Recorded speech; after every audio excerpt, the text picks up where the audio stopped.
Hello friends, ഇന്നത്തെ എപ്പിസോഡിൽ കൊച്ചമ്മണിക്കുണ്ടായ മാറ്റത്തെക്കുറിച്ച് അതിശയത്തോടെ എല്ലാവരും രാവിലെ തന്നെ അവർക്ക് ചുറ്റും വന്ന് അതിശയപ്പെട്ട് നിൽക്കുകയാണ്. ഉടനെ കൊച്ചമ്മണി പ്രാർത്ഥനയ്ക്ക് ശേഷം രാധമ്മയോട് ചോദിച്ചു, രാധമ്മേ, ഇവിടെ അടുത്തുള്ള ക്ഷേത്രം ഏതാ ഉള്ളത്? അപ്പോഴേക്കും ഒരു ദേവീക്ഷേത്രത്തിന്റെ പേര് പറഞ്ഞതും രാധമ്മയോട് കൊച്ചമ്മണി ചോദിച്ചു, അവിടെ ഭജന ഇരിക്കാൻ പറ്റുമോ? ഉടനെ കൊച്ചമ്മണിയോട് രാധമ്മ പറഞ്ഞു, ഭജന ഇരിക്കണമെങ്കിൽ അങ്ങ് ചോറ്റാനിക്കരയിലോ മറ്റോ പോകണം എന്നറിയിച്ചു. ഇത് കേട്ട ഉടനെ കൊച്ചമ്മണിയോട് വേണു ചോദിച്ചു, അല്ല, ഭജന ഇരിക്കാനോ? അതെ, ചിക്കനും ആടും കോഴിയൊക്കെ, ചിക്കനെയും ആടിനെയും പോത്തിനെയും ഒക്കെ തിന്നുന്ന നിങ്ങൾക്ക് എങ്ങനെയാ ഭജന ഇരിക്കാൻ പറ്റുന്നത് എന്ന് ചോദിച്ചപ്പോ, ഓ, പോകാൻ പറ. ബീഫും ചിക്കനും ഒക്കെ അതൊന്നും എനിക്ക് വേണ്ട. ഇനിയുള്ള ദിവസങ്ങൾ എൻ്റെ ജീവിതത്തിൽ ക്ഷേത്രത്തിൽ നിന്ന് കിട്ടുന്ന പടച്ചോറും തൈരും പച്ചമുളകും കൂട്ടി ഭക്ഷണം കഴിച്ച് അവിടെ തന്നെ ഈശ്വര ചിന്തയുമായി കഴിയാനാണ് എൻ്റെ ആഗ്രഹം എന്ന് പറഞ്ഞ് എല്ലാം മായയല്ലേ എന്ന് പ്രാർത്ഥിച്ചുകൊണ്ട് അവിടെ നിന്ന് എഴുന്നേൽക്കാൻ കൊച്ചമ്മണി ശ്രമിക്കുമ്പോൾ എഴുന്നേൽക്കാനാകാത്തത് കൊണ്ട് കൊച്ചമ്മണിയും വേഗം ജയനെ വിളിച്ചു. എടാ, എന്നെ ഒന്ന് എഴുന്നേൽപ്പിക്കടാ എന്ന് പറഞ്ഞതും ജയൻ ഓടി വന്ന് കൊച്ചമ്മണിയെ പിടിച്ച് എഴുന്നേൽപ്പിക്കാൻ നോക്കുമ്പോൾ എഴുന്നേൽക്കാൻ പറ്റാത്തതുകൊണ്ട് വേഗം അവിടേക്ക് രാജുവും വന്ന് കൊച്ചമ്മണിയെ പിടിച്ചെഴുന്നേൽപ്പിച്ചു. കൊച്ചമ്മണിയും സാരിയും മറ്റുമൊക്കെ കൊടുത്ത് ഒരു വീട്ടമ്മയെ പോലെ, ഒരു കുടുംബത്തെ മുതിർന്ന സ്ത്രീയെ പോലെ അങ്ങനെ പെരുമാറുന്നതും പ്രവർത്തിക്കുന്നതൊക്കെ കണ്ടപ്പോ ആർക്കും അതൊട്ടും വിശ്വസിക്കാനായില്ല. എന്താ എന്താ പറ്റിയത് എന്ന് എല്ലാവരോടും ചോദിച്ചപ്പോ, അതെ, ഇനി എല്ലാവരോടും എനിക്കൊരു കാര്യം പറയാനുണ്ട്. ഞാനും പ്രിയയും ഉടനെ ഞങ്ങളുടെ വീട്ടിലേക്ക് പോവുകയാണ്. ഇനി അധ്വാനിച്ച് ജീവിക്കണമെന്നാണ് എൻ്റെ ചിന്ത. അതുകൊണ്ട് ഇനി ഞങ്ങൾ കാരണം ആർക്കും ഒരു ബുദ്ധിമുട്ടും ഉണ്ടാകരുത്. ഞങ്ങളെ പോകാൻ അനുവദിക്കണം എന്ന് പറഞ്ഞപ്പോ അത് കേട്ടതും വേണു പറഞ്ഞു, എന്തായാലും നല്ല തീരുമാനം മോനെ, അത് എനിക്ക് ഇഷ്ടപ്പെട്ടു എന്ന് വേണു അറിയിച്ചു. എന്നാ പ്രിയെ, വാ, നമ്മുടെ സാധനങ്ങളൊക്കെ എടുത്തോ എന്ന് പ്രിയയോട് ജയൻ പറയുന്നത് കേട്ട് അവിടെ നിന്ന് രാധമ്മ പറഞ്ഞു, അയ്യോ, അതെങ്ങനെ ശരിയാവും ജയ? ഇപ്പോ എന്തായാലും നിങ്ങൾ പോകണ്ട. കാരണം 1-2 മാസം കൂടി കഴിയുമ്പോ ഇവിടേക്ക് ശ്രീകുട്ടി വരും. അതുകൊണ്ട് ശ്രീകുട്ടി ഇങ്ങോട്ട് വരുമ്പോഴേക്കും അവൾക്കൊരു കൂട്ട് വേണല്ലോ. പ്രിയ ഇവിടെ ഉണ്ടെങ്കിൽ അവൾക്കൊരു കൂട്ടാവും. അതുകൊണ്ട് ഇപ്പോ ഒരു കാരണവശാലും പോകാനുള്ള തീരുമാനം എടുക്കരുത് എന്ന് പറയുമ്പോൾ അടുത്ത് നിന്ന് ഋതികയുടെ മുഖത്തേക്ക് ജയൻ ഒന്ന് നോക്കി. ഋതിക അതിന് സമ്മതം കൊള്ളാതെ അങ്ങനെ നിൽക്കുന്നത് കണ്ട് ജയൻ പറഞ്ഞു, ഹേ, ഇല്ലമ്മേ, ഇനി എത്ര നിർബന്ധിച്ചാലും ഞങ്ങൾ നിൽക്കില്ല. എന്നെ ഇതിൽ നിന്ന് പിന്തിരിപ്പിക്കരുത്. നിങ്ങളെ എല്ലാവരെയും ബുദ്ധിമുട്ടിച്ച് ഇവിടെ കഴിയാൻ ഇനി എനിക്ക് കഴിയില്ല എന്ന് പറഞ്ഞു. അത് കേട്ടതും ജയനോട് വീണ്ടും രാജു പറഞ്ഞു, അതെ, അളിയൻ അങ്ങനെ പറയരുത്. അളിയൻ അളിയൻ എങ്ങും പോകല്ലേ എന്ന് പറയുമ്പോൾ ജയൻ പൊട്ടിക്കരയാൻ തുടങ്ങി. ശോ, എന്നെ ഇങ്ങനെ ധർമ്മസങ്കടത്തിലാക്കല്ലേ എന്ന് പറഞ്ഞ് നിങ്ങളുടെ എല്ലാവരുടെയും ഇങ്ങനെ ഒരു ആവശ്യം കേൾക്കുമ്പോൾ എനിക്ക് എന്ത് ചെയ്യാൻ പറ്റുന്നില്ല എന്ന് പറഞ്ഞ് ജയൻ സങ്കടപ്പെടുമ്പോഴേക്കും ഉടനെ രാജു പറഞ്ഞു, അല്ല അളിയ, അളിയനെ ഈ കുടുംബത്തിലെ ഒരു അംഗമായിട്ടാണ് ഞങ്ങൾ കരുതുന്നത്. അതുകൊണ്ട് ഒരു കാരണവശാലും അളിയൻ പോകരുതെന്ന് പറയുമ്പോൾ ഉടനെ ഋതിക വേണ്ട എന്ന് തലകുലുക്കി. ഉടനെ ജയൻ പറഞ്ഞു, ശരി, അങ്ങനെയാണെങ്കിൽ നിങ്ങളുടെ എല്ലാവരുടെയും മനസ്സ് അങ്ങനെ ഒരു ആഗ്രഹമാണ് നിങ്ങളുടെ മനസ്സിലുള്ളെങ്കിൽ നിങ്ങളെ എല്ലാവരും വിഷമിപ്പിച്ചുകൊണ്ട് ഞാൻ എന്തായാലും പോകുന്നില്ല. ഇനി ഞങ്ങൾ ഇവിടെ തന്നെ നിന്നോളാം എന്ന് ജയൻ സമ്മതിച്ചു. ഉടനെ ഋതിക അകത്തേക്ക് പോകാൻ തുടങ്ങുമ്പോൾ അവിടെ നിന്ന് കൊച്ചമണി ചോദിച്ചു, അല്ല, മോളിത് എങ്ങോട്ടാ പോകുന്നത്? എനിക്ക് കുറച്ച് ജോലിയുണ്ട് വല്യമ്മ, അടുക്കളയില് പാത്രമൊക്കെ കഴുകാനുണ്ട് എന്ന് പറഞ്ഞതും കൊച്ചമണി പറഞ്ഞു, ഏയ് വേണ്ട, അതൊന്നും ചെയ്യണ്ട. എനിക്ക് കുറച്ച് തുണി അലക്കാനും പാത്രം കഴുകാനൊക്കെ ഉണ്ട് വല്യമ്മേ, ഞാനത് ചെയ്തോളാം എന്ന് പറഞ്ഞപ്പോ കൊച്ചമണി പറഞ്ഞു, അതൊന്നും മോളിനി ചെയ്യണ്ട. പാത്രം കഴുകുന്നതും തുണി അലക്കുന്നതും പെര തൂക്കുന്നതും അങ്ങനെയുള്ള എല്ലാ കാര്യങ്ങളും ചെയ്യാനാണ് ഞാൻ ഇവിടെ ഉള്ളത്. ഞാൻ ചെയ്തോളാം, മോൾ അതൊന്നും ചെയ്യണ്ട എന്ന് പറഞ്ഞ് കൊച്ചമണി ഋതികയോട് താൻ അതെല്ലാം ചെയ്തോളാം എന്നറിയിച്ചു. ഇതെല്ലാം കേട്ടതും ഋതിക ചിരിച്ചുകൊണ്ട് അകത്തേക്ക് പോകുമ്പോൾ എല്ലാവർക്കും ആകെ അതിശയമായി. ഇതെന്താ സംഭവിച്ചത് എന്ന് വിശ്വസിക്കാനാകാതെ എല്ലാവരും സംശയത്തോടെ അങ്ങനെ നിൽക്കുമ്പോൾ വേണു ആലോചിച്ചു, ശരിക്കും ഇതെന്താ ഇങ്ങനൊരു മാറ്റം സംഭവിച്ചത്? എന്തായാലും ഈ അവതാരങ്ങളുടെയൊക്കെ സ്വഭാവത്തിന് മാറ്റം വരുത്തിയതിൽ ദൈവത്തിനോട് 1000 നന്ദി എന്ന് പറഞ്ഞ് അങ്ങനെ നിന്നു. പിന്നീട് രാധമ്മ കിച്ചണിൽ കയറി ജോലി ചെയ്തുകൊണ്ടിരിക്കുമ്പോൾ പച്ചക്കറിയൊക്കെ അരിയുന്നതിനിടയിൽ അവിടേക്ക് പ്രിയ എത്തുന്നു. പ്രിയ വന്ന് രാധമ്മയോട് പറഞ്ഞു, അമ്മേ, ഞാൻ എന്താ അമ്മേ ചെയ്യേണ്ടത്? നീ എന്ത് ചെയ്യാനാ? നീ ഒന്നും ചെയ്യണ്ട. അല്ല, ഇവിടെ വേറൊരുത്തി ഉണ്ടല്ലോ, ഒരു കെട്ടിലമ്മ. അവൾക്ക് ഇവിടെ വന്ന് എന്തേലും ജോലി ചെയ്തൂടെ? അവൾക്ക് മറ്റുള്ളവരെ കൊണ്ട് ജോലി ചെയ്യിച്ച് ഏതു നേരവും തിന്നാൻ മാത്രമേ അവൾക്ക് അറിയത്തുള്ളൂ എന്ന് രാധമ്മ ദേഷ്യപ്പെടുമ്പോ പ്രിയ ചോദിച്ചു, അല്ലമ്മേ, അമ്മ അതിന് ഋതികനെ ഇങ്ങോട്ട് കേറ്റത്തില്ലല്ലോ. ഋതിക ഇങ്ങോട്ട് വരുമ്പോ ആ കൊച്ചിനോട് ദേഷ്യപ്പെടുവല്ലേ എന്ന് ചോദിച്ചപ്പോ, ഓ അത് ശരി, ഒരു വട്ടം ഞാൻ അങ്ങനെ പറഞ്ഞു എന്ന് വെച്ച് ഇനി ഇപ്പൊ അടുക്കളയിൽ കയറാൻ പാടില്ല എന്നാണോ? ഇവിടെ വന്ന് മറ്റുള്ളവർക്ക് വേണ്ടി എന്തെങ്കിലും ചെയ്യാൻ പാടില്ലേ? എപ്പോഴും എല്ലാവരെയും ഇങ്ങനെ പണിയിപ്പിച്ച് തിന്നുക എന്ന് മാത്രമാണോ എന്ന് ചോദിച്ചപ്പം പ്രിയയോട് രാധമ്മ ചോദിച്ചു, അല്ല, നീ എന്താ ഇങ്ങനെയൊക്കെ പറയുന്നത് എന്ന് ചോദിച്ചതും, നിനക്കിപ്പോ എന്താ അവളോട് വല്ലാത്തൊരു ചായ്വ് എന്ന് ചോദിച്ചതും, ഉടനെ പ്രിയ പറഞ്ഞു, അമ്മേ, അമ്മ എന്താ ഇങ്ങനെയൊക്കെ? ഉടനെ രാധമ്മ ചോദിച്ചു, ചില സമയത്ത് നീ എന്റെ പക്ഷത്ത് നിൽക്കും, ചില സമയത്ത് അവളുടെ പക്ഷത്ത് നിൽക്കും, അല്ല നിനക്ക് എന്താ ഇങ്ങനെ എന്ന് ചോദിച്ചപ്പോ പ്രിയ പറഞ്ഞു, എന്റെ അമ്മേ, എനിക്ക് ആ പെൺകൊച്ചിനോട് വ്യക്തിപരമായിട്ട് യാതൊരു ദേഷ്യവും ഇല്ല. അമ്മയ്ക്ക് ദേഷ്യം ഉള്ളതുകൊണ്ട് മാത്രമാണ് ഞാൻ ആ കൊച്ചിനോട് ദേഷ്യം കാണിക്കുന്നത്, അല്ലാതെ എനിക്ക് അതിനോട് ദേഷ്യമൊന്നും ഇല്ല എന്ന് പ്രിയ പറയുമ്പോഴാണ് ഋതിക അവിടേക്ക് വരുന്നത് കണ്ടത്. ജനലിലൂടെ അത് കണ്ടതും പ്രിയ പറഞ്ഞു, അമ്മേ, ദാ ആ ഋതിക ഇങ്ങോട്ട് വരുന്നുണ്ട്. അമ്മ ദയവ് ചെയ്ത് ഇനി ആ കൊച്ചിനോട് പ്രശ്നമൊന്നും ഉണ്ടാക്കല്ലേ, വഴക്കൊന്നും പറയല്ലേ എന്ന് പറഞ്ഞതും, അങ്ങനെ പറഞ്ഞു തീരുമ്പോഴേക്കും ഋതിക ആ കിച്ചണിലേക്ക് എത്തി. ഉടനെ വളരെ ഗൗരവത്തോടെ രാധമ്മ പ്രിയോട് പറഞ്ഞു, അതെ, വേഗം വേഗം നീ അപ്പുറത്തേക്ക് പോയിക്കോ, നീ ഇവിടെ ജോലിയൊന്നും ചെയ്യണ്ട എന്ന് പറഞ്ഞ് പ്രിയെ പറഞ്ഞയച്ചു. പ്രിയ പോയതും രാധമ്മയുടെ കയ്യിൽ കടന്നു പിടിച്ച് രണ്ടുപേരും വലിയ സന്തോഷം അഭിനയിച്ചു. എന്നിട്ട് സന്തോഷത്തോടെ പറഞ്ഞു, അതെ, ഞാൻ മനഃപൂർവ്വം അവളെ പറഞ്ഞയച്ചതാ, എന്നാലല്ലേ എനിക്ക് എന്റെ മോളോട് സംസാരിക്കാൻ പറ്റൂ എന്ന് പറഞ്ഞു. ഉടനെ, അതെ, പ്രിയയുടെ മനസ്സ് മുഴുവൻ മോളോട് സ്നേഹം കേട്ടോ, ഇപ്പൊ എന്നോട് റെക്കമെൻഡ് ചെയ്തിരിക്കുക മോളോട് വഴക്കൊന്നും പറയരുത് എന്ന്. അത് കേട്ടതും രണ്ടുപേരും ചിരിച്ചിട്ട് ചോദിച്ചു, അങ്ങനെയാണെങ്കിൽ രാധമ്മേ, നമുക്ക് പ്രിയേച്ചിയുടെ കാര്യം തുറന്ന് പറഞ്ഞാലോ, പാവം എന്ന് പറഞ്ഞപ്പോ, അതൊന്നും വേണ്ട, കുറച്ചുകൂടെ പൊക്കോട്ടെ, ഇതെല്ലാം തുറന്നു പറയാൻ പറ്റുന്ന ഒരു സാഹചര്യം ഉണ്ടാവും, അപ്പൊ നമുക്ക് പറയാം, അത് മതി എന്ന് രാധമ്മ ഋതികയോട് പറഞ്ഞു. ഉടനെ, എന്തായാലും മോള് പറഞ്ഞത് എത്ര ശരിയായി മോളെ, മോളുടെ നാവിൽ ആ സമയത്ത് പറഞ്ഞത് സത്യമായി മാറിയല്ലോ. വർമ്മ സാറും രാജുമോനും വലിയൊരു പ്രശ്നത്തിൽ നിന്നാണല്ലോ രക്ഷപ്പെട്ടത് എന്ന് പറഞ്ഞപ്പോ ഋതിക പറഞ്ഞു, ഞാൻ പറഞ്ഞില്ലേ രാധമ്മേ, അച്ഛനും രാജുവൊന്നും യാതൊരു തെറ്റും ചെയ്യാത്ത ആളുകളാണ്, അതുകൊണ്ട് അവരെ ഒരിക്കലും ഈശ്വരൻ കൈവിടില്ല. അങ്ങനെ പറഞ്ഞതും രാധമ്മ പച്ചക്കറി അരിയാൻ തുടങ്ങുന്ന കണ്ട് ഋതിക പറഞ്ഞു, രാധമ്മേ, ഞാൻ സഹായിക്കട്ടെ എന്ന് ചോദിച്ചു. മോള് ദാ ഈ പച്ചക്കറിയൊക്കെ സാമ്പാറിനായിട്ട് അരിഞ്ഞു എന്നറിയിച്ചു. ശരിയെന്ന് പറഞ്ഞ് അത് അരിയാൻ തുടങ്ങുമ്പോഴേക്കും രാധമ്മ വേഗം ഋതികയോട് ചോദിച്ചു, മോളെ, ഞാൻ ഒരു കാര്യം ചോദിച്ചാ മോള് സത്യം പറയുവോ? ശരിക്കും അവരുടെയൊക്കെ ഈ മരത്തിന് കാരണം മോളല്ലേ? ജയന്റെയും കൊച്ചുമണിയുടെയും മരത്തിന് കാരണം എന്ന് ചോദിച്ചപ്പോ ഋതിക പറഞ്ഞു, അല്ല രാധമ്മേ, ഞാനൊന്നും അല്ല. അല്ല, രാധമ്മയുടെ ഇതാരാ പറഞ്ഞത് എന്ന് ചോദിച്ചതും രാധമ്മ ആകെ സംശയത്തോടെ ഋതികയെ അങ്ങനെ നോക്കി നിൽക്കുമ്പോ അതുവഴി പ്രിയ വരുന്നത് ജനലിലൂടെ ഋതിക കണ്ടു. ഉടനെ രാധമ്മയോട് ഋതിക പറഞ്ഞു, പ്രിയേച്ചി വരുന്നുണ്ട്. ഉടൻ തന്നെ ദേഷ്യത്തോടെ രാധമ്മ പറഞ്ഞു, അതെ, ഇത് മനുഷ്യർക്ക് തിന്നാനുള്ളതാ കേട്ടല്ലോ, ചുമ്മാ മൃഗങ്ങൾക്ക് തിന്നാൻ വേണ്ടിയുള്ളതല്ല, ഇവിടെയുള്ള മനുഷ്യർക്ക് വേണ്ടി തിന്നാനുള്ളതാ. ആ രീതിയിൽ വേണം ഈ സാമ്പാറിന്റെ കഷ്ണം അരിയാനായിട്ട്, അല്ലാതെ പോത്തിനോ കാളയ്ക്കോ ഒന്നും കൊടുക്കാനല്ല എന്ന് പറഞ്ഞ് രാധമ്മ ദേഷ്യപ്പെട്ട് അവിടെ നിന്ന് പോകുമ്പോൾ ഋതിക ആകെ വിഷമത്തോടെ നിൽക്കുന്നത് പ്രിയ കണ്ടു.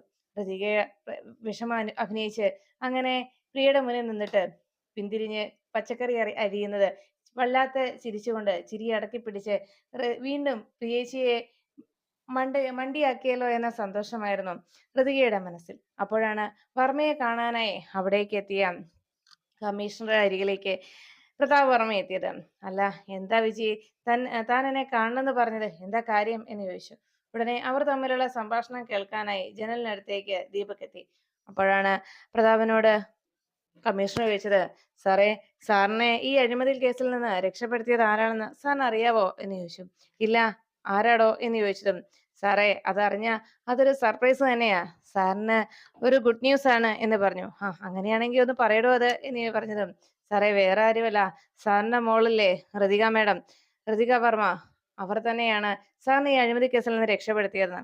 അത് കേട്ടതും, അത് കൊള്ളാമല്ലോ, അപ്പോ ഇത് എനിക്ക് അഭിമാനിക്കാൻ പറ്റിയൊരു കാര്യം കൂടിയാണല്ലോടോ ഇത് എന്ന് സന്തോഷത്തോടെ പ്രതാപൻ പറഞ്ഞു. അതെ സാർ, സാറിന് അഭിമാനിക്കാം, സാറിന്റെ മകൾ സാറിന് വേണ്ടി ഇത്രയും വലിയൊരു കാര്യം ചെയ്തതിൽ എന്ന് പറഞ്ഞതും, ശരിയാ, അവളെ കുറിച്ച് ഞാൻ അത്രയ്ക്കൊന്നും പ്രതീക്ഷിച്ചിരുന്നില്ല എന്ന് പറഞ്ഞ് ഋതികയെ കുറിച്ച് ഓർത്ത് വളരെ സന്തോഷത്തോടെ പ്രതാപൻ അഭിമാനത്തോടെ ആലോചിച്ചങ്ങനെ ഇരിക്കുമ്പോൾ ഇത് അപ്പുറത്ത് മാറി നിന്ന് ദീപക് കേൾക്കുന്നു. ശരിക്കും പ്രതാപനെ അഴിമതി കേസിൽ നിന്ന് രക്ഷപ്പെടുത്തിയത് ഋതികയാണെന്നുള്ള വാർത്ത ദീപക് മനസ്സിലാക്കി.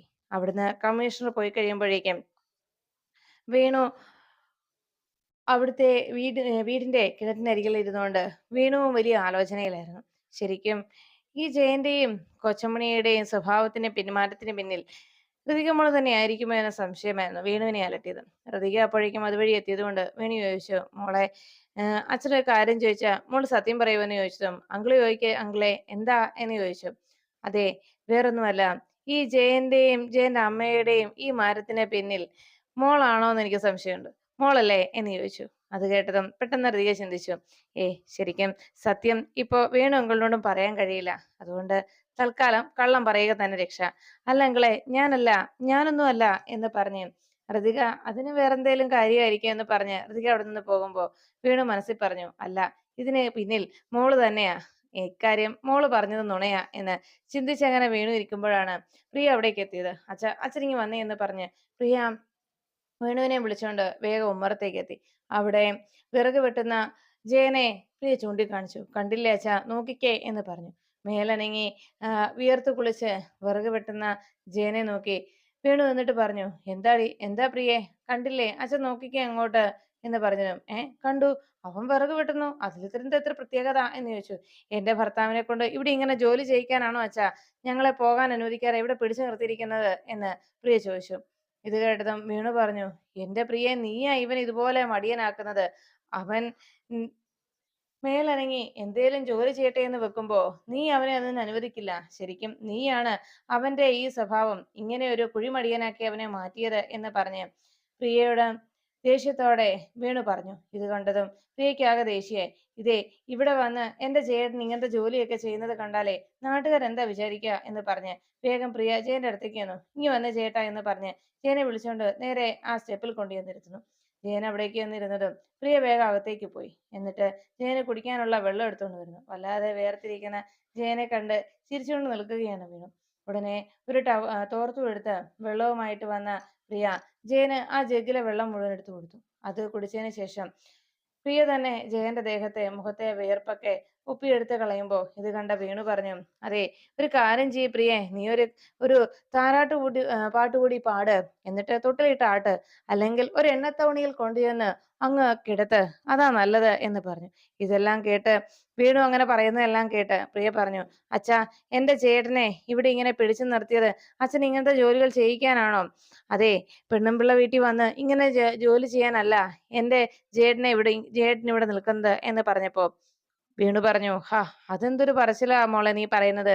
ഇത് എന്റെ വീടെന്നോ നിന്റെ വീടെന്നോ ഒന്നും പറയണ്ട, ഇത് നമ്മളുടെ വീടെന്ന് ചിന്തിച്ചാൽ മതി. അപ്പൊ പിന്നെ ആ പ്രശ്നം അങ്ങ് തീരുവല്ലോ. നമ്മുടെ വീട്ടിലേക്കല്ലേ ജോലി ചെയ്യുന്നത് എന്ന് പറഞ്ഞു. ഉടനെ അവിടേക്ക് ബഹളം കേട്ട് രാജു എത്തി. എന്താ അവിടെ പ്രശ്നം എന്ന് ചോദിച്ചു. എടാ മോനെ, ഇവൻ കുറച്ച് വിറക് കീറി, അതിന് പ്രിയയ്ക്ക് അങ്ങ് ഇഷ്ടപ്പെട്ടില്ല, ഇവളതിനിവിടെ കിടന്ന് ബഹളം വെക്കുന്നത് എന്ന് പറഞ്ഞതും രാജുവിനോട് പ്രിയ ചോദിച്ചു, രാജു, ശരിക്കും എന്തിനാ നീ എന്റെ ചേട്ടനെ ഇവിടെ പിടിച്ചു നിർത്തിയിരിക്കുന്നത്? ഇതുപോലെയുള്ള ജോലികളൊക്കെ ചെയ്യിക്കാൻ വേണ്ടിയല്ലേ എന്ന് പറഞ്ഞപ്പോ ഉടനെ രാജു പറഞ്ഞു, എന്റെ പ്രിയേശി, ജോലി ചെയ്യിക്കാനൊന്നും അല്ല എന്നറിയിച്ചു. ഉടനെ വേണു പറഞ്ഞു, അതെ, രാജു ഇവനിവിടെ പിടിച്ചു നിർത്തിയത് വേറൊന്നും കൊണ്ടല്ല. ഇവൻ വീട്ടിലേക്ക് പോവാന്ന് പറഞ്ഞു പോയി കഴിഞ്ഞാലേ യാതൊരു ഉത്തരവാദിത്വ ബോധവും ഇല്ലാതെ ഈ ചന്തയിലെ കാള പോലെ ഇങ്ങനെ തോന്നുന്ന വഴി നടക്കും. വീട്ടിലേക്ക് യാതൊരു ഉത്തരവാദിത്വം ഇല്ലാതെ പെരുമാറും. അതുകൊണ്ടാ സ്വന്തം പെങ്ങളുടെ കുഞ്ഞിന്റെയും കാര്യം ഓർത്ത് എന്റെ മോൻ ആദിയുണ്ട്, അതുകൊണ്ടാണ് അവൻ നിന്നെ ഒന്നും പോകാൻ അനുവദിക്കാത്തത് എന്ന് വേണു പറഞ്ഞു. ഉടനെ രാജു പറഞ്ഞു, ചേച്ചി, ഞാനിവിടെ അളിയനെ ഇവിടെ നിർത്തിയത് ഇവിടുത്തെ ജോലി ചെയ്യിക്കാൻ വേണ്ടിയല്ല, മറിച്ച് അളിയനും ഈ വീട്ടിലൊരു അംഗമാണെന്ന് ഞാൻ ചിന്തിച്ചതുകൊണ്ട് മാത്രമാണ് എന്നറിയിച്ചു. അളിയനോട് ഞാൻ പറഞ്ഞോ വിറക് കീറാൻ എന്ന് ചോദിച്ചതും ഇല്ല എന്ന് ജയൻ അങ്ങനെ പറഞ്ഞിട്ട് അങ്ങനെ സംസാരിച്ചുകൊണ്ട് നിൽക്കുമ്പോൾ അളിയൻ ഇനി ആ ജോലിയൊന്നും ചെയ്യണ്ട എന്ന് രാജു പറയുന്നു. അപ്പോഴാണ് അപ്പുറത്തെ ജനലിനടുത്ത് നിൽക്കുന്ന ഋതികയെ ജയൻ കണ്ടത്. ഋതികയുടെ നോട്ടം കണ്ടതോടെ ജയൻ ആകെ പേടിയായി. ജയൻ വേഗം തന്നെ ചാടി എഴുന്നേറ്റ് വീണ്ടും വിറക് കീറാനായിട്ട് പോന്നു. ഇത് കണ്ടതോടെ പ്രിയ പിന്നാലെ ഓടിയെത്തി. പ്രിയെ, നീ ഇനി ഒരു അക്ഷരം മിണ്ടിപ്പോകരുത്. അച്ഛൻ പറയുന്ന പോലെ നീ ഒറ്റയൊരുത്തിയാ എന്നെ ജോലി ചെയ്യാൻ പോലും സമ്മതിക്കാത്തത്. അതെ, ഇനി നീ ഇവിടെ നിന്ന് എന്തേലും പറഞ്ഞാലുണ്ടല്ലോ, എന്നെ നിരുത്സാഹപ്പെടുത്താൻ നോക്കിയാലുണ്ടല്ലോ, എന്റെ കയ്യിൽ കോടാലിയായിരിക്കുന്നത്, അതിന്റെ തല വെച്ച് ഞാൻ നിനക്കിട്ട് തരും. മര്യാദയ്ക്ക് നീ മാറുമെന്നോ എന്ന് പറഞ്ഞ് വീണ്ടും വിറക് കീറുകയും അതിനിടയിൽ ഋതിക തന്നെ ശ്രദ്ധിക്കുന്നുണ്ടോ എന്ന് നോക്കി ഋതിക ജനലിൽ നോക്കിയിരുന്ന് ചിരിക്കുന്നത് കണ്ട് ജയൻ തലയാട്ടിക്കൊണ്ട് താൻ ഇത്രയും ജോലി ചെയ്താൽ മതിയല്ലോ എന്നുള്ള രീതിയിൽ, താൻ ഇത്രത്തോളം ചെയ്യുന്നുണ്ട് എന്നുള്ള രീതിയിൽ ഋതികയെ നോക്കി അതൊന്ന് ഉറപ്പ് വരുത്തിക്കൊണ്ട് വീണ്ടും തന്റെ ജോലിയെ തുടർന്നു. അങ്ങനെ ആ ജോലി അവർ ചെയ്തുകൊണ്ടിരിക്കുമ്പോഴാണ് ഹരീഷ് കുറച്ച് പഴങ്ങളൊക്കെ കട്ട് ചെയ്തുകൊണ്ട് നേരെ ശ്രീകുട്ടിയുടെ അരികിലേക്ക് എത്തിയത്. മോളെ ശ്രീകുട്ടി, ദാ ഇത് കഴിച്ചേ എന്ന് പറഞ്ഞതും ശ്രീകുട്ടി പറഞ്ഞു, ചേട്ടാ എനിക്കിതൊന്നും വേണ്ട. ആം, ഹരിയേട്ടാ എനിക്കിത് വേണ്ട. ഹരീഷേട്ടൻ ഞാനിപ്പോ കഴിച്ചതല്ലേ ഉള്ളൂ എന്ന് ചോദിച്ചതും, അതെ, എന്തൊക്കെ കഴിക്കണം എപ്പോ കഴിക്കണം എന്ന് ഇനി ഞാൻ പറയും. അതെ, ഗർഭിണികളായ പെൺകുട്ടികളെ എന്ത് കഴിക്കണമെന്നും എപ്പോ കഴിക്കണമെന്നും ഒക്കെ എനിക്ക് നന്നായിട്ടറിയാം. ഞാനതെല്ലാം പഠിച്ചിട്ടാ വന്നിരിക്കുന്നതെന്ന് ചോദിച്ചപ്പോ ശ്രീകുട്ടി ചോദിച്ചു, അതെന്താ ഇപ്പോ മൊബൈലിൽ നോക്കിയിട്ടല്ലേ, നെറ്റിൽ നോക്കിയല്ലേ ഇതൊക്കെ പഠിച്ചത്, അല്ലാതെ വേറൊന്നും അല്ലല്ലോ എന്ന് ചോദിച്ചപ്പോ ഹരീഷ് പറഞ്ഞു, അതെ, ഞാൻ നെറ്റിൽ നോക്കി തന്നെയാ പഠിച്ചത്. അങ്ങനെയല്ലേ ഇപ്പൊ എല്ലാരും ചെയ്യാറുള്ളത്. അതെ, അതൊക്കെ പോട്ടെ. ഞാനിപ്പോ ചിന്തിക്കുന്ന ഒന്ന് മാത്രാ, നിന്റെ ഇഷ്ടങ്ങളെല്ലാം സാധിച്ചു തരാ എന്നുള്ളത്. നീ എന്താഗ്രഹിച്ചാലും അതെല്ലാം സാധിച്ചു തരിക എന്നുള്ളതാണ് ഇപ്പൊ എന്റെ ലക്ഷ്യം. ഇപ്പോ എന്റെ മനസ്സ് ഒന്ന് മാത്രമേ ഉള്ളൂ, ഞാനും നീയും നമ്മുടെ കുഞ്ഞും, നമ്മുടെ മാത്രം ലോകം. ആ ലോകം എത്ര സുന്ദരമാ എന്ന് പറഞ്ഞ് ശ്രീകുട്ടിയെ ചേർത്ത് പിടിച്ച് ഹരീഷ് അങ്ങനെ സന്തോഷത്തോടെ ഇരുന്നു. അപ്പോഴാണ് അംബിക എന്തൊക്കെയോ നഷ്ടപ്പെട്ടു എന്നുള്ള രീതിയിൽ ഇരുന്ന് തലയ്ക്ക് കൈയും കൊടുത്ത് വലിയ ആലോചനയും മുഴുകിയിരിക്കുമ്പോൾ ദീപക് ഓടി അരികിലേക്ക് എത്തുന്നത്. അമ്മേ, അമ്മ എന്താ ഈ ചിന്തിച്ചു കൂട്ടുന്നത് എന്ന് ചോദിച്ചതും, എന്താ കാര്യം എന്ന് ദീപകിനോട് ചോദിച്ചു. അമ്മേ, ഒരു കാര്യം അറിഞ്ഞിട്ടാ ഞാൻ വന്നത്. വല്യമ്മാവനെ ഈ കേസിൽ കുരുക്കിൽ നിന്ന്, അഴിമതി കേസിൽ നിന്ന് രക്ഷപ്പെടുത്തിയത് ആരാന്ന് അമ്മയ്ക്ക് അറിയാവോ എന്ന് ചോദിച്ചപ്പോ അംബിക പറഞ്ഞു, ഇല്ല, ആരാ, നീ കണ്ടുപിടിച്ചോ? അതെ, ഇപ്പോ കമ്മീഷണർ അമ്മാവനെ കാണാൻ വന്നിട്ടുണ്ടായിരുന്നു. കമ്മീഷണർ പറയുന്നത് ഞാൻ കേട്ടതാ. ഋതികയുണ്ടല്ലോ, ഋതികയാണ് അഴിമതി കേസിൽ നിന്ന് അമ്മാവനെ രക്ഷിച്ചതെന്ന്. അത് കേട്ടതും അംബിക ഞെട്ടി. ഋതികയോ? അവൾ എന്ത് ചെയ്തിട്ടാ എന്നിങ്ങനെ അതിശയത്തോടെ അംബിക ഞെട്ടലോടെ ദീപകിനോട് ചോദിച്ചു. വിശ്വസിക്കാനാകാതെ അവളോ എന്ന് ചോദിച്ചപ്പോ, അതേമ്മേ, ഇപ്പോ ഞാൻ കേട്ടതല്ലേ, അവള് തന്നെയാ ഇതിൽ നിന്ന് അമ്മാവനെ രക്ഷിച്ചതെന്ന്. ശോ, ഇത് ഓരോ തവണ അവരെ തമ്മിൽ അകറ്റാമെന്ന് നോക്കുമ്പോ ആ രാജുവും ഋതികയും വീണ്ടും വീണ്ടും ആ പ്രതാപനിലേക്ക് അടുത്തുകൊണ്ടിരിക്കുകയാണല്ലോ. ഇനി ഒരു കാരണവശാലും അവരോട് അവന് സ്നേഹം തോന്നുന്ന രീതിയിലുള്ള ഒരു കാര്യവും ഇനി സംഭവിക്കരുത്. അതിനു വേണ്ടത് എന്തേലും ഉടനെ ചെയ്തേ പറ്റൂ എന്ന് അംബിക ദീപകിനോട് പറയുമ്പോൾ അംബികയുടെ ഫോണിലേക്ക് രുക്മിണി വിളിക്കുന്നു. കോൾ എടുത്ത് നോക്കിയതും, ഓ, ഇതാ രുക്മിണിയാണല്ലോ എന്ന് പറഞ്ഞ് താല്പര്യമില്ലാതെ കോൾ അറ്റൻഡ് ചെയ്തു. രുക്മിണി പറഞ്ഞു, അംബികയെ, ഞാൻ വിളിച്ചതേ അംബികയുടെ കയ്യിൽ നിന്ന് വാങ്ങിച്ച ആ ഫണ്ട് ഉണ്ടല്ലോ, അത് ഞാൻ ഉടനെ തന്നെ മടക്കി തരാട്ടോ, അത് പറയാനാ വിളിച്ചത് എന്ന് പറഞ്ഞതും, ഓ, ശരി ശരി എന്ന് അംബിക ആയിക്കോട്ടെ എന്ന് പറഞ്ഞു. അല്ല, രമ്യക്ക് എങ്ങനെയുണ്ട്? രമ്യ ഇല്ലേ എവിടെ എന്ന് ചോദിച്ചു. ഉണ്ട്. ഓ, അവൾ എപ്പോഴും വലിയ ആലോചനയിലാണ്. എന്ത് ചെയ്യാനാ, അവളുടെ തീരുമാനത്തിൽ ഒരു മാറ്റവും ഇല്ല എന്ന് വളരെ വിഷമത്തോടെ രുക്മിണി പറഞ്ഞു. ഇത് കേട്ടതും അംബിക ദീപകിനോട് പറഞ്ഞു, ആ രമ്യയെ വലിയ ആലോചനയിലാണെന്ന്. അവള് താമസിയാനുള്ള എന്തേലും എഴുതി തുടങ്ങുമായിരിക്കും എന്ന് ദീപക് തമാശയോടെ പറയുകയും ചെയ്തു. ഉടനെ അംബിക പറഞ്ഞു, ആ, എന്ത് ചെയ്യാനാ, അവളുടെ ഇങ്ങനെ ഒരു അവസ്ഥയ്ക്ക് കാരണക്കാര് ആ നശിച്ച വീട്ടുകാരല്ലേ എന്ന് പറഞ്ഞതും ഉടനെ രുക്മിണി പറഞ്ഞു, ഓ, ഒരു രക്ഷയില്ലെന്നേ, ആ വീട്ടുകാരെ കാരണം ഒരു രക്ഷയില്ല. ഇനി എന്റെ മകന്റെ ജീവിതം കൂടി തകരുന്ന അവസ്ഥയിലാണ്. എങ്ങനെയും എനിക്ക് അവരെ അവരുടെ കുരുക്കിൽ നിന്ന് രക്ഷപ്പെടുത്തണം. ആ രാജുവിന്റെ പെങ്ങളുണ്ടല്ലോ, ശ്രീകുട്ടി, അവളിപ്പോൾ ഗർഭിണിയാണെന്ന്. അവളുടെ വയറ്റിൽ എന്റെ മോന്റെ കുഞ്ഞ് വളരാൻ പാടില്ല. താമസിയാതെ ആ കുഞ്ഞിനെ എനിക്ക് ഇല്ലാതാക്കണമെന്ന് പറഞ്ഞപ്പോ ഉടനെ അംബിക പറഞ്ഞു, അങ്ങനെ ഒരു തീരുമാനമാണെങ്കിൽ അതെന്തുകൊണ്ടും നന്നായി. ഒരു കാര്യം ചെയ്യ് രുക്മിണി, ആ ഈ പ്രസവ സമയത്ത് കുഞ്ഞിനെ ഇല്ലാതാക്കാൻ എന്തെല്ലാം മാർഗങ്ങളാ ഉള്ളത്. അതെ, രുക്മിണി ഒരു കാര്യം ചെയ്യും, ഈ ഇങ്ങനെ ഒരു സാഹചര്യത്തിൽ ഗർഭിണിയായിരിക്കുന്ന സമയത്ത് പെണ്ണിന്റെ വീട്ടുകാര് പലഹാരങ്ങൾ ഒക്കെ ആയിട്ട് പലപ്പോഴും ആ വീട്ടിൽ പോകാറുണ്ടല്ലോ. അപ്പോ ആ സ്ഥിതിക്ക് ഏതെങ്കിലും ഒരു പലഹാരത്തിൽ എന്തെങ്കിലും ഒരു മരുന്ന്, വിഷമോ എന്തെങ്കിലും കലർത്തി കൊടുത്തു വിട്ടാ പോരെ, കുഞ്ഞിന്റെ കഥ തീരുവല്ലോ.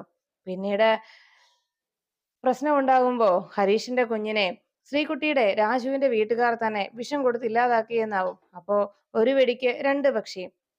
നമ്മളൊരു കാര്യം ആലോചിക്കുമ്പോൾ ഈ കായംകുളം വാള് പോലെ ഇരുതല മൂർച്ചയുള്ളതാവണം, എന്നാലേ നമുക്കും കേടുപാടൊന്നും വരാതിരിക്കുള്ളൂ എന്ന് പറഞ്ഞു.